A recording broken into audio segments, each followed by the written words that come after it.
सो याद करते हैं medial and lateral medullary syndromes के बारे में। मॉर्निंग बहुत सिंपल है। तो मीडियल मेडुलरी सिंड्रोम के अंदर डीजे है, DJ is in the centre of the stage, he is the backbone of the party. तो वर्टिब्रल आर्टरी इसके अंदर इन्वॉल्व होगी एंड डीजे जो है ही मूव नहीं करता, सेंट्रली रहता है। तो इसी प्रकार इसका हाथ एक ही मूव करेगा, दूसरा हाथ मूव नहीं करेगा, तो उसको contralateral hemi and contralateral hemiparesis because of the spino cortical spinal tract involvement और पिरामिडल ट्रैक्ट इन्वॉल्वमेंट।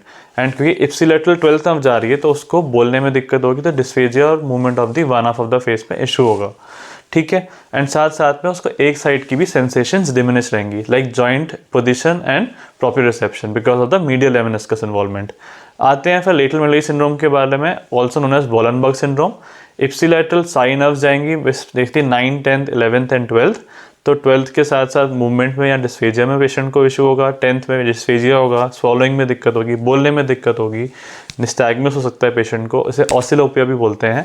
एंड साथ साथ में यानी लेटरल है, बलाते बहुत पड़ी है पेशेंट को, बहुत मार खाई है, तो एक हाफ की फेस की सेंसेशन जाएंगी एंड दूसरे बॉडी की साइड की सेंसेशन गायब रहेंगी। एंड इप्सिलेटरल जिस साइड लात पड़ी है उस साइड वो गिरता रहेगा, उस साइड चोट लगी रहेगी, तो उसको इप्सिलेटरल हेमीअटैक्सी भी पेशेंट को होगा because of inferior cerebral peduncle involvement.